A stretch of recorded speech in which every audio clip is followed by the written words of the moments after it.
Let me know if everything's good now. Chat, let me know. Can everyone hear me? Yeah, everything good. It looks calm on my side. Yeah, everything good. Yeah, we good. Okay.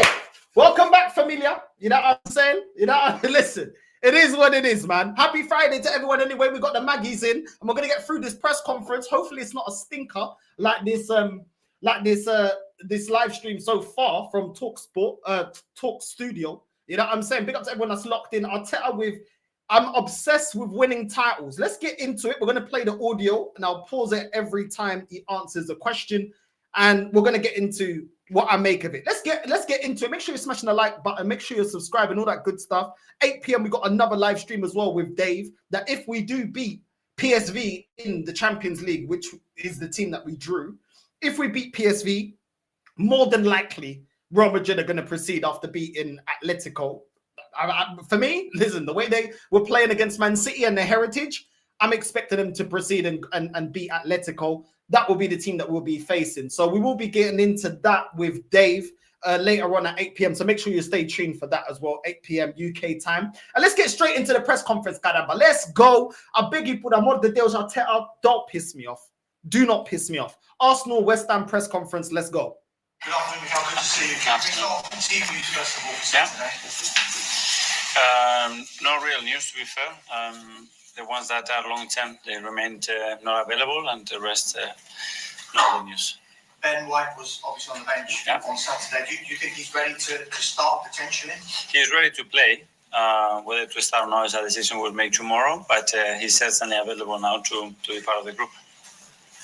Right. So Ben White is ready to play, but he's not ready to start.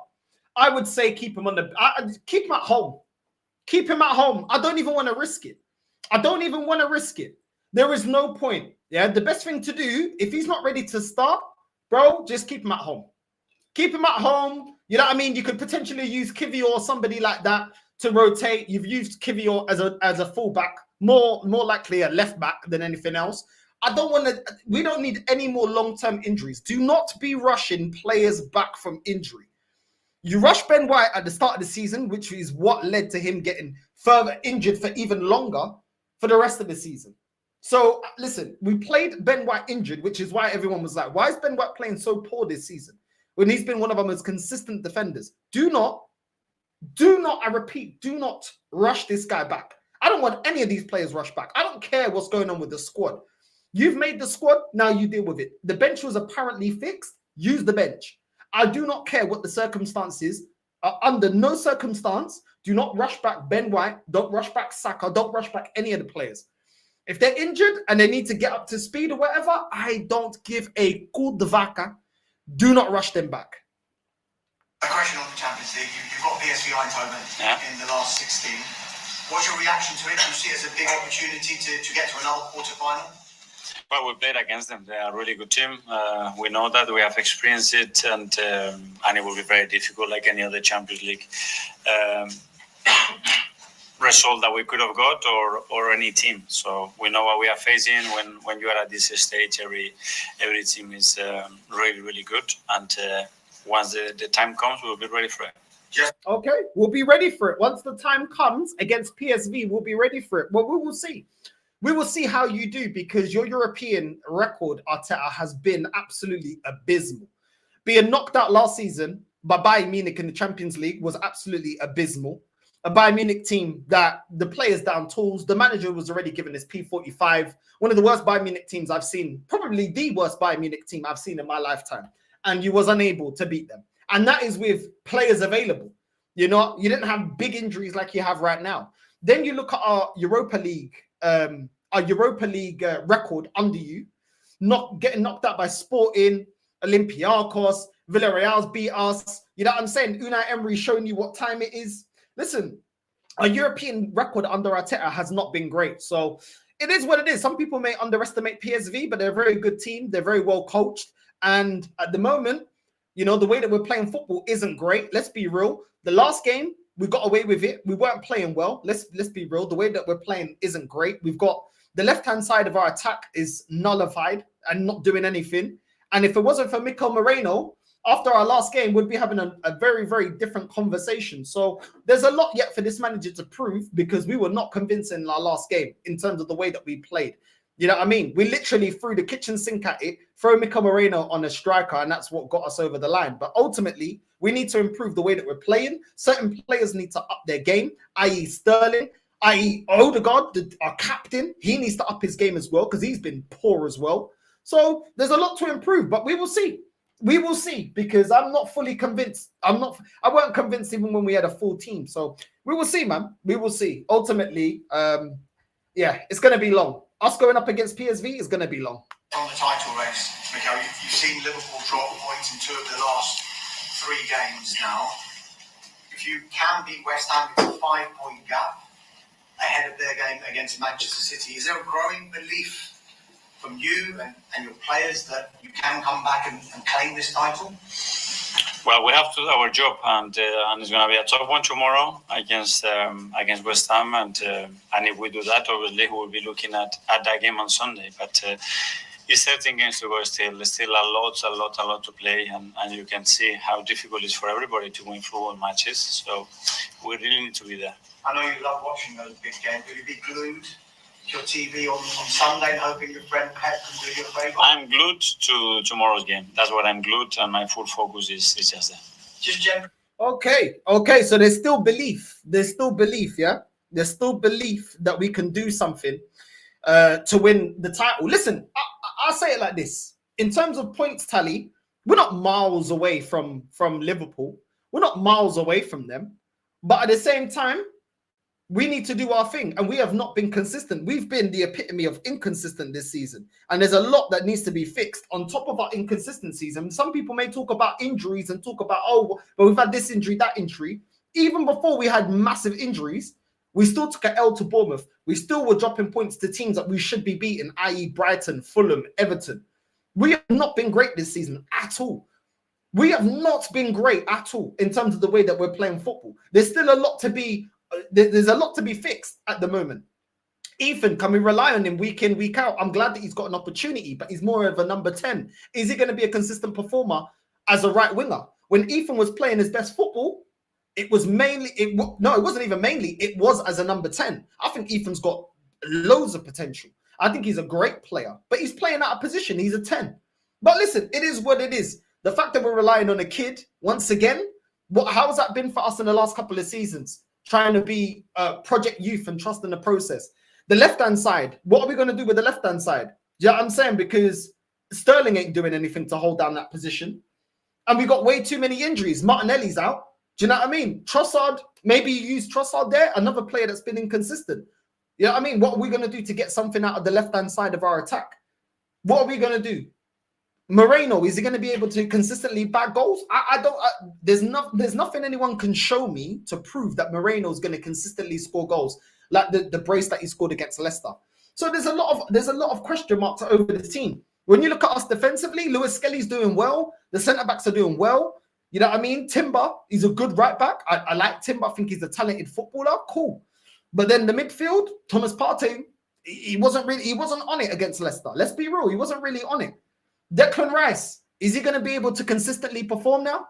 Because his form has been all over the place as well. Odegaard, what are you going to do with Odegaard? You've got nobody on that bench, that can really hold Odegaard accountable. The one player that you could make Odegaard accountable with, Ethan, we're now playing him as a right winger.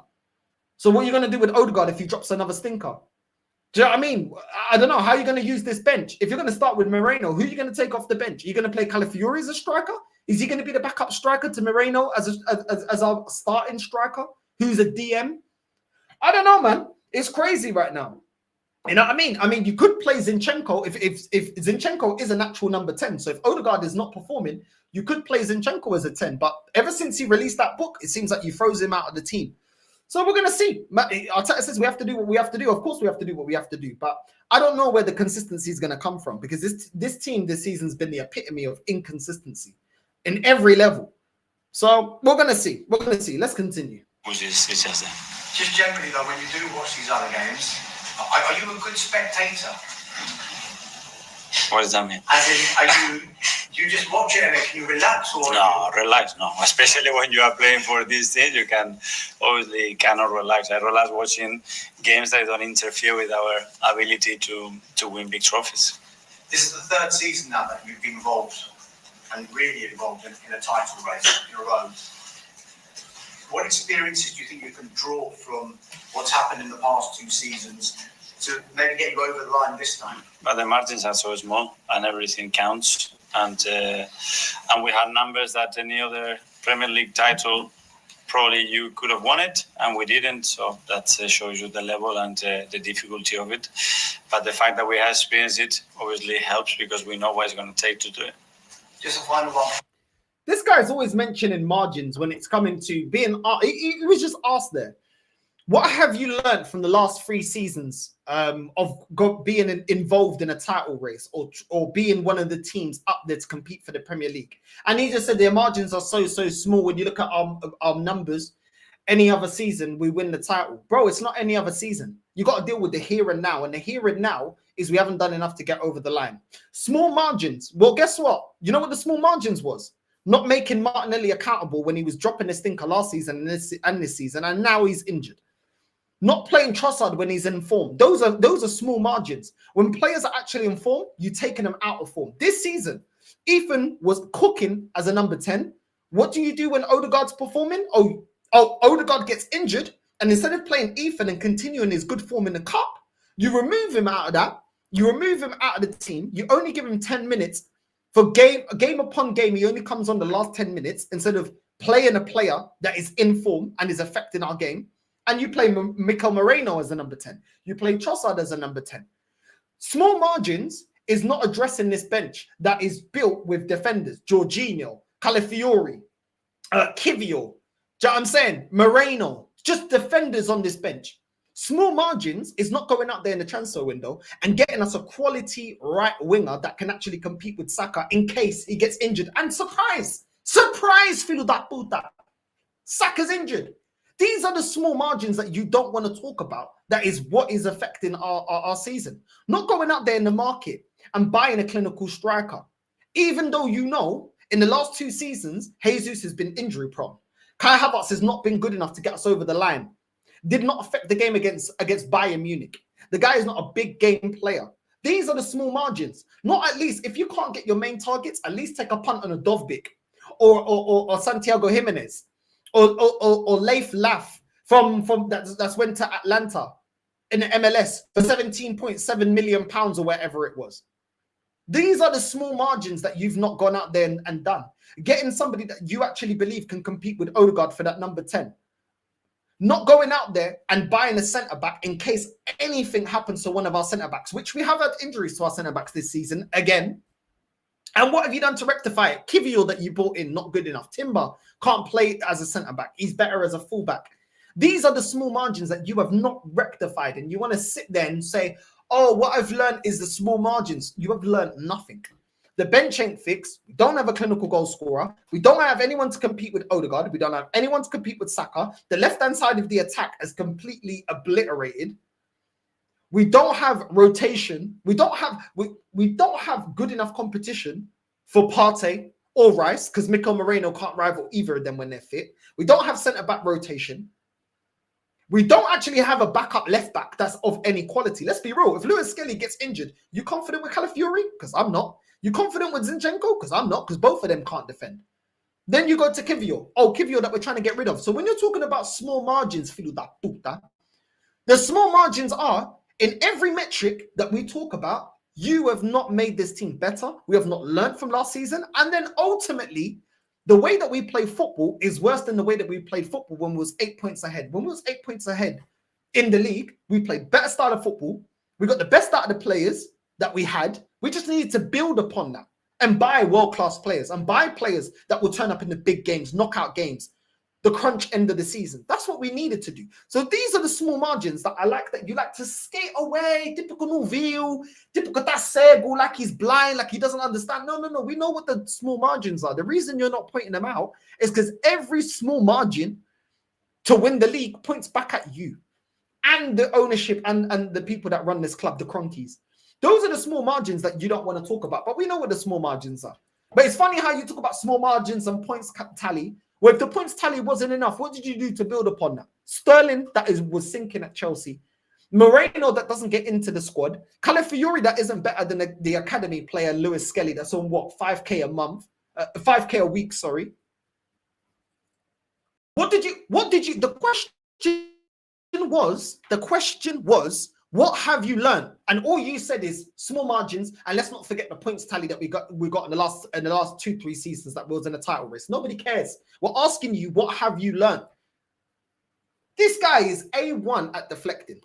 Mikel, I spoke to Mikel Marino yesterday, and he was saying that it might have been a good thing that he only knew on the morning of the game that he might be used up front. I'm guessing that you might have given him more of a warning this time ahead of this game. Have you? No. Not to him or to other players, and especially because I want the players when they're on that pitch that they are feeling what they are doing and they're taking the initiative, and I don't players that they are thinking about what if tomorrow I have to do certain things. That's why I did it. Thank you. Thanks, Alex. Oh, so you're not briefing Moreno again that he may play as a striker. My guy Arteta is saying, oh, I want them to feel that potentially they have to play in a different position and what they have to bring to the team. Bro, what are you talking about? How is Moreno going to prepare to play as a striker if he's not a natural striker? What are you talking about? If you want to play a player out of position, you got to coach them. You got to help them along the way. He's not a striker. He's not even a natural striker. He's not a striker. He's a DM. And you're saying, oh, I haven't briefed. I ain't said nothing. This guy is delusional, bro. You think he's just going to, out the back, just turn from DM to striker overnight and score you the goals that we need to be scored to win us a major honor? Like, what kind of... I don't even understand that. I don't even understand that. Oh, I want the players to have the mindset that as soon as they come on the pitch, they may have to just do whatever. What? It's like me being a gas engineer, going into work and saying, yo, tomorrow I need you to be the CEO of the company for a day or two or a month because we haven't replaced the CEO. Do you think I know how to be a CEO of a company, bro? Do you know? I mean, it doesn't make sense, bro. Let's continue, bruv. Alice from the Premier League. Hi. That decision to play Marino as a makeshift striker against Leicester was labelled by some as an experiment that paid off. I just wonder, is that how you describe it too, or is there more to it than that? Well, if there's something that we haven't done or he hasn't done in his career is to try, it's called experiment. That's it then. And at the end, it's trying to fit the qualities that we have within the squad, within the players, to actually want to deliver. And what the game is requiring or the opposition is requiring, I would take it more into that that aspect than the other one. But after it has to work. If not, is not the right call. Sure. Given you're essentially challenging for the title without a recognised striker now, are there any young forwards or perhaps hidden gems that you're paying particularly close attention to right now with a view to fast tracking into the senior setup? Yes, we are obviously. Some other players are training with us now regularly, and they're in our system. They've been in our system for a while, but they've been very, very close, and obviously we might have to use them, and they look ready as well, which is a good thing. So is this situation like... There you go, guys. We've got young players from the under-21s, young players from the academy that are in our system that we're looking. They're very close to taking the next level and that we're thinking about using. Listen, we will see. We will see. The problem is we shouldn't be in this position. That's the biggest issue. We shouldn't have been in this position. If we was proactive from the summer, we wouldn't have been in this position. But now he's thinking about using youngsters. Listen, just because Lewis Skelly come for the academy and he's balling out, and just because Ethan has come for the academy and he's balling out, doesn't mean every player is going to come for the academy and ball out. This is a risk that a team and a club that spent 800 M's on players, 5-year process, should never be in a position to be in. Should never be in a position to be in. Now you're looking at his decision to get rid of Balogun, and you're thinking, why did you get rid of Balogun? You could have just put him out on loan again, or you could have just utilized him to see if you can get something out of him. Or why didn't you actually go out there and replace Balogun? Why did you continue with just 2 strikers? Only 2 strikers, and one of them are injury prone, and Jesus. It makes no sense, man. Listen, it makes no sense from this manager, bro. It makes no sense. He expects players like Moreno and every other player to be ready to just be playing out of position, regardless of their best attributes and whether they can play there or not. Remember, Arteta, you did this with Zinchenko at left back. You did this with Moreno in the 10. You did it with Trossard in the 10. You've done it with Sterling, trying to play him all over the place, and the guy's still rubbish. So listen, good luck. You did it with Thomas Partey, playing him at right back. Where did it get us? What has it done for us? Crazy. But let's continue. It's an opportunity then for some. Yes, for sure. And it can appear in any moment, and I spoke about them, so they are ready for it. So West Ham up next week, of course, on Saturday. Many will be looking at this as an opportunity to put more pressure on Liverpool. Do you see it that way too? I see an opportunity for us to keep winning and to keep making our journey to the goal that we want at the end of the season, which is to win it. And that's the only thing that we can focus on. Okay, our goal is to win the Premier League. No problem. Thank you for saying it. Our goal is to win it. So if we don't win a major honor, we don't win the Prem, I want you gone. I want you gone. The aim is to win the Prem. Thank you. Because I already knew that's what the aim should be and what the aim is. What it should be. I don't know if it is, because I don't know if this ownership actually want to win. But Arteta is saying the aim is to win the Premier League. Cool. If you do not deliver, filho da puta, arruma tuas malas, arruma tuas merdas, get your stuff together, e rua. Rua, filho da puta. Arruma tuas pucarias, e rua. But thank you for confirming that. The aim is to win a major honor. Hey, Egal, you watching, yeah? You watching? Over bang, huh? Over bang. Wanting to win the league, of course. Since their defeat to Plymouth, Liverpool have won just. Our friends all knew before we. Ban the advert, man. Ban the advert. Let's go. Liverpool have won just one of their last 3 league games. They travelled to Man City this weekend. We know all ifs and buts, of course, but if you beat West Ham and Liverpool lose, come Sunday night, the gap between you is 5 points plus another game in hand. Just how big a weekend could this be in terms of the title race? Yeah, no, but ifs in football and in sport, I don't like them. Let's do what we have to do, and then the if comes, great, but let's make sure that what is in our hands, we do it. And also, of course, in your hands, you yourselves are unbeaten in 15 league games. Given that form, do you sense the momentum kind of swinging back your way at just the right time? That's what we need, and that's a very important thing, because when your energy and your belief increases, results are behind you, performances are good, and everybody is having that shift in energy and belief. I think anything can happen.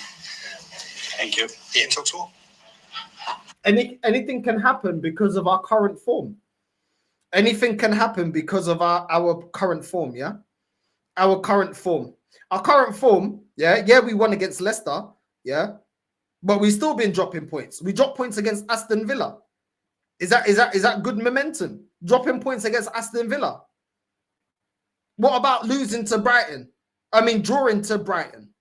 Do you know what I mean? That's, bro, what are you talking about, bro? We've been dropping points in games we should not be dropping points in. Don't try and gas up the recent form of not losing. Drawing with Brighton is a bad result. Do you know what I'm saying? Dropping points against Aston Villa is a bad result when we're supposed to be winning a major honor this season 5 years deep. These man try gaslight it, bro. Thank you. Ian, talk to all. Hi, Miguel. How are you? Good, thank you. Can I ask, are you obsessed by winning the title now this season because you've got close in the last 2 weeks? I'm obsessed of doing everything that I possibly can every single day to achieve it. That's my obsession. But, I mean, does it... You're obsessed of doing everything you can every day to achieve winning the title. So what did you do in January? What did you do in the summer? Because I can tell you a bunch of things that you could have done. Yeah? More things that you could have done to put us in a better position to win the title. But you're obsessed in doing everything to get us over the line to win the title. Okay. literally dominate your thinking from the minute you get up in the morning and you go to bed at night? So you're not that obsessed by it? I'm very obsessed by the process of it. That one, yeah, it consumes my whole day. Yes, I guarantee you that. But it's the process how you get there. The actual outcome, I cannot control it. Huh? Wait. I'm obsessed with the process of getting in a position to win the league, but the outcome, I can't control it. You're the one, yeah, that has control of the players that come in and out of Arsenal. Don't tell me no bookady about that, because you're the one that wanted Ozil gone, he was gone. You wanted Aubameyang gone, he was gone. You wanted Havertz in for 65 M's, you got it. You wanted Ozil, you got it. You wanted to get all these players in, you got it, bro. You wanted Sterling, you got it. You wanted to re-sign Martinelli, you got it. You wanted Sterling, you got it. You wanted Marquinhos, you got it. You wanted Ramsdale, you got it. You wanted Raya, you got it. You wanted Kivio, you got it. You wanted Zinchenko, you got it. You wanted Calafiori, you got it. You wanted Mika Moreno, you got it. Don't talk to us about the outcome is not in your control. What are you talking about? Who puts the team sheet out? Who puts the lineup out every game? Who's the one that sets us up tactically? Who's the one that built this team? Who's the one that re-signed players to new contracts? Who's the one that scouted these players? What are you talking about you're not in control of the outcome? You are in control of the outcome. You've been given money and time. So when things go well, why should you get the plaudits then? If it's not down to you. It's not in my control if we get over the line. So it's not in your control when we get a win. So you should get no praise. None of this fan base should be talking about how great of a manager you are, because you're not in control. What are you talking about? This guy knows we're not going to win the league, bro, and he's trying to move himself from the accountability. It's not in my hands, guys. It's not in my hands. It's not me that dictates what this club is going to do. You are the manager, bro. It's your tactics, your player, your squad. What are you chatting about? You never said it's not down to you when you get players in. You said, oh, it's loads of us. It's me, it's the club, it's everybody. We all work together. But now all of a sudden, when it comes down to results and winning major honors, it's not down to me. It's not down to me if we get the results or not. Don't gaslight me. Don't try and gaslight me, yeah? And also you stupid, yeah? Huh? Okay. Yeah? Don't piss me off about it's not down to you. What is it when you take on a team like West Ham, who most people would say if you played this game 10 times, Arsenal would be 9 of them, i.e. a game you should win. How much more difficult is your team to keep your team focused on? I don't think that anybody's thinking that way, because we are very experienced in the Premier League and how difficult every opponent is.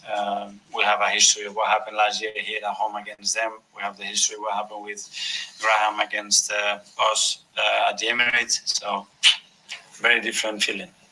And one on Mika Moreno. Last week, obviously, was it a gamble to put him on as a striker? It did pay off. Would you be prepared to gamble on that for longer, i.e. start him against West Ham, start someone who isn't an out striker? Well, I think obviously every time you play a player, you are betting on that player. You know, it's what is that bet? Is I'm prepared to bet certain amount of money to earn a lot, and not to bet a lot to earn very little, you know. And at the end, that's by putting players in positions and in roles and surrounded by players that we believe it makes sense and it can work and they are comfortable with it. One last one. You believe putting these players out of position makes sense. Which one have you played out of position that's made sense? Has Sterling on the left-hand side, has that made sense? Has that made sense? Trossard as a striker, did that make sense? Trossard as a number 10, did that make sense? Marino as a 10, did that make sense? The Partey as a right back, did that make sense? Zinchenko as a left back, did that make sense? What are you chatting about? This guy is the A1 waffler, bro. A1 waffler. Oh, everything is a bet. Well, I'll tell you what, it ain't a bet if you play them in their natural position. Then it's not a bet, is it? What's this guy chat, bro? I swear down, bro. Oh, we're always betting. We're always betting. We tried to bet. Bro, whatever, man. Whatever, man. Whatever. Putting them in positions that we believe will get the best out of. All the players you played out of position, none of them have held down that position. That is the point. Is Partey, going forward, is Partey our starting right back? Because it doesn't work. He's not a right back. Is Moreno our number 10? No, because it doesn't work. Is Kai Havertz a number 10? You played him as a number 10 when he first come to the club. Did that work? This guy is delusional, bro. Absolutely delusional, bro. Let's continue. Apparently his rehab is coming along well. A couple of months ago, you said you were going to, a couple of weeks ago, you said you were going to send him away on holiday. You were almost forced him to go and have a holiday because he needed a break. Did he go? Where did you tell him to go? Where did you recommend he went on holiday? He did go. That question is for him if he wants to answer that. Okay, we'll go to Simon from the Standard. Mikel, just on Marino, you trained with him as a striker this week? We trained the last few weeks with different players, to be fair. He's been one of them, but with other players as well, because it's not only how you can finish a game, how you start a game, how you change if the opponent does something different, and every 3 days as well, we're going to need different options. I just ask you about Raheem Sterling. He's had some sort of difficult. Did you hear that, guys? Yeah, that means Moreno ain't the only one that's going to play striker. I bet you any money. Calafiori, after he scored against Man City, that bad boy got, it was a good goal. I ain't going to take away from it. I bet you any money in the training ground, he's been training Calafiori to play as a striker as well. Calafiori is probably the next one up to play as a striker. This is crazy, bro. It's going to be a long season. Performances. Just how is his confidence at the moment, and how much are you trying to sort of build him for what feels like quite a big period for his loan spell here? Into the next one, but Rice is so experienced, and like many other players, that we know that what you did yesterday is not whether it was really good or not that good, very relevant to the next game, to the next action, and he's fully focused. He's doing really well this week and ready to go again. Do you still feel like he can have a big impact here? Yeah, and he has to have it because we really need him. Tom for London.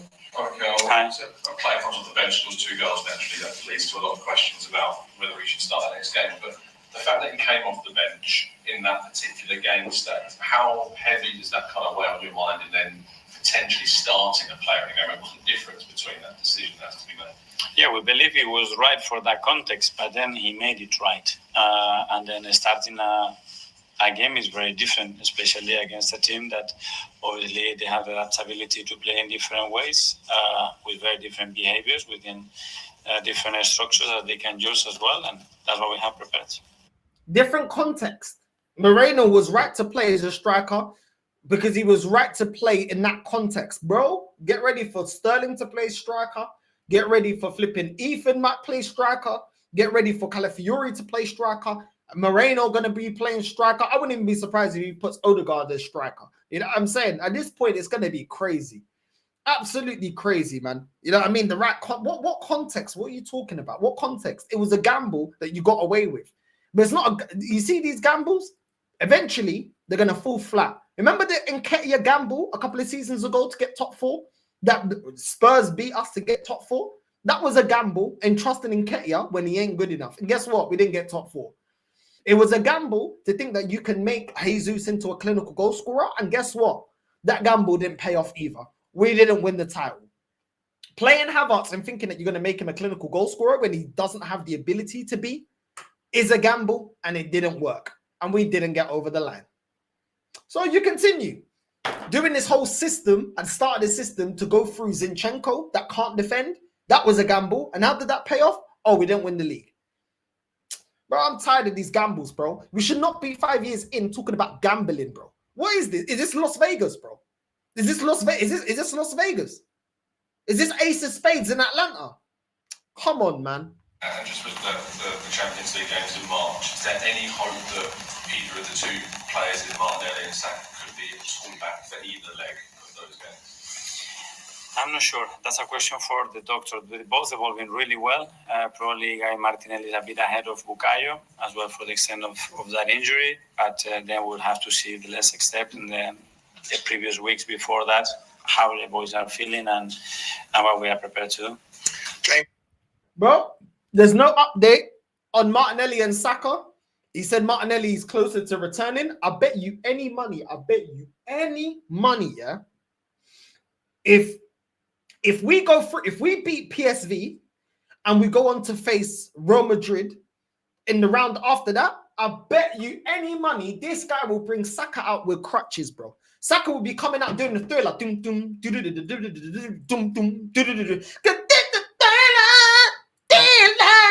I bet you any money, bro. He'll bring him out, yeah. He'll bring Saka out in a mobility scooter. He'll bring him out with crutches. He will bring him out in ice skates, bro. He'll bring him out in however he can. He will crate, bro. He'll get a crate, yeah, and bring him in, bro. Do you know what I'm saying? He will do anything to bring this guy on. If we go through against PSV in the Champions League and go on to face Real Madrid, Saka, I'm telling you right now, bro. I'm telling you right now, you might as well get a prosthetic leg. You know what I'm saying? He will cut Saka's leg off and give him a prosthetic leg and say, guys, we need you guys. We need to feel, guys. We need the team to believe, guys. And we got the process, guys. And we can give him minutes, guys. We need to perform. I'm telling you right now, he's going to play Saka. If we face Real Madrid in the Champions League, he's rushing everyone back. If not the majority of them, they will be rushed back, bro. That's the kind of manager he is. And if anyone's going to deny that, what I'm saying, look at the way that we dealt with the injury for Ben White at the start of the season. Injured, kept playing him. Declan Rice, broken toe, kept playing him. Do you know what I'm saying? Who else are injured? Trossard, injured. Let him go out to play for Belgium and then kept playing for Arsenal as well. Saka, injured, kept playing him. Do you know what I mean? This is what he's going to do. This is how he is. This is the type of manager that he is, bro. He ain't going to protect these players. He cares more about his job than the longevity of these players, but he don't care. He don't care. You know what I mean? So you better get ready because it's going to be a long day. Athletic. Hi, Miguel. We had some news this week about Tomiyasu having a second surgery. It's an interesting situation. He obviously had a procedure at the start of the season. It's been a long time since then. He's had another one now. Can you tell us a bit about what's been going on with him and why that decision was taken? Well, he's been trying everything that he possibly could to try to avoid it. We did that as well with the department. At some stage, then he wasn't reacting as good and as rapidly as we needed to. And between all parties, we decided the best thing to do was to have that surgery again. Unfortunately, it's going to keep him out for a long period again. And it's very sad because he's a player that he lives for the game. He is really, really keen to play and be consistent, and when he's at his level, is an incredible player for us. Something he's spoken about is how mentally challenging this period has been for him, as well as physically. What can you do as a manager? What can the club do to support him through this process? That's what we have to try to, and we try to do, and we are constantly trying to do. But being a foreign person, you don't have your family here, no relatives. You are on your own, and you are on the sidelines for many, many months. And especially him, that his life is football, you know. And when you understand what he does during the day, it's just a preparation for the next day and be in the best possible condition. And when injuries are denying you that ability to play and fulfill the purpose that you have in your career is very, very tough. And he knows, hopefully, that we are all here. We all been trying to help him, but it's tough, and he needs to go through that. And a lot of moments, because I've been there, is a very lonely process. Okay, last couple of... Really? Do you know what I find interesting? It's funny that you've got all this support, and guys, we need to be together, guys. We need to hug together.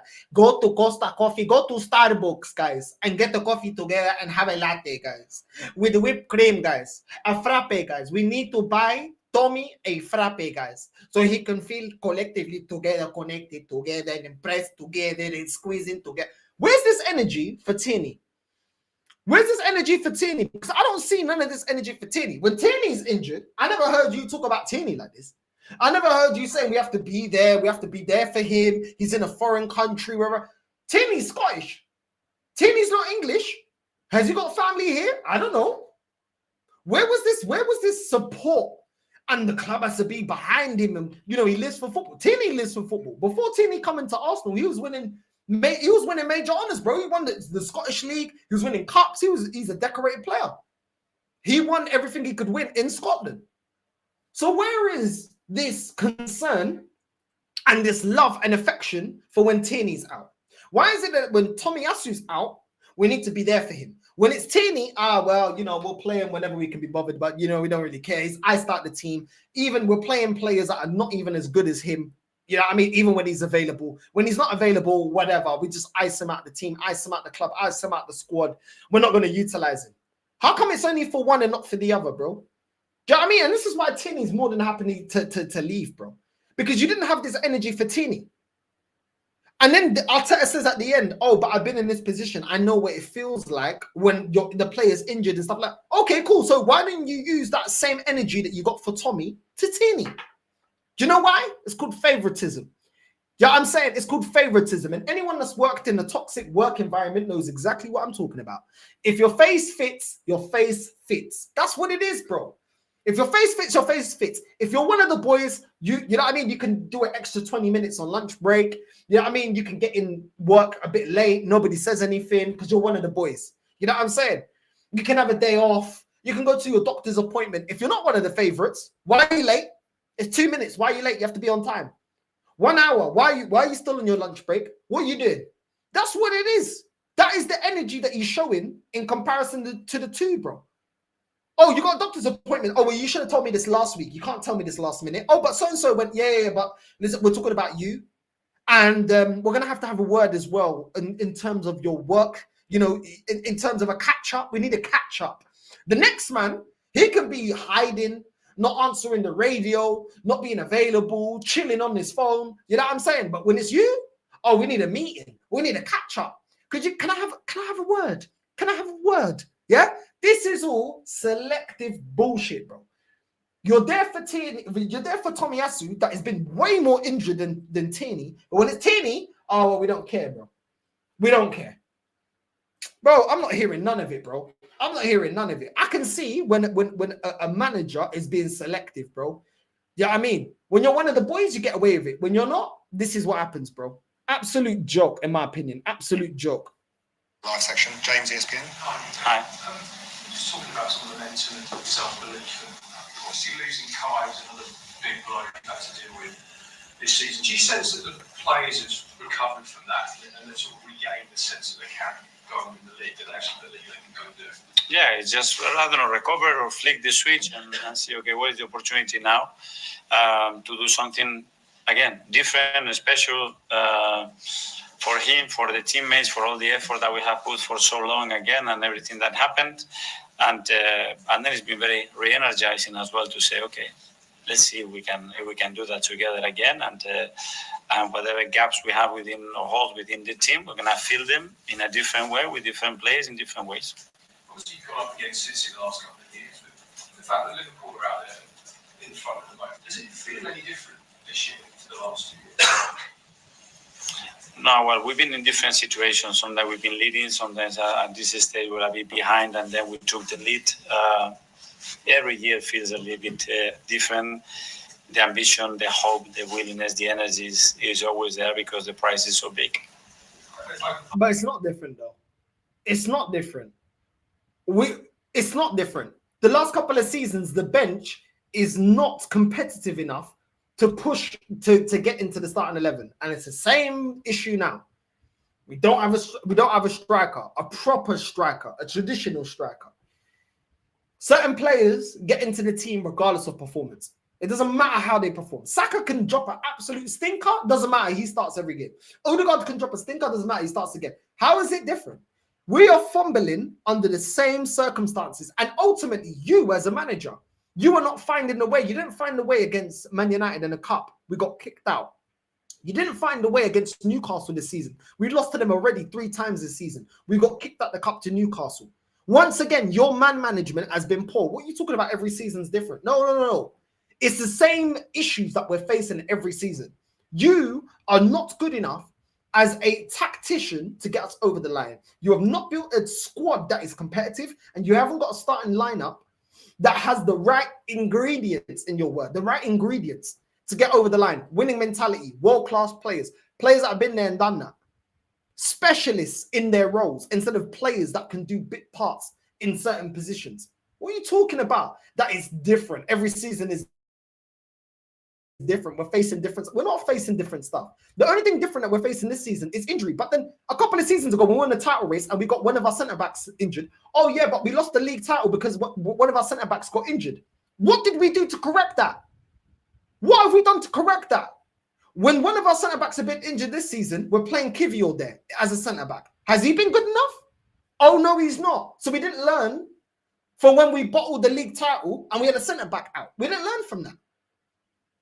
We didn't learn from that. Is Timber good enough as a centre-back? What are you talking about? Different situations. It's the same situations.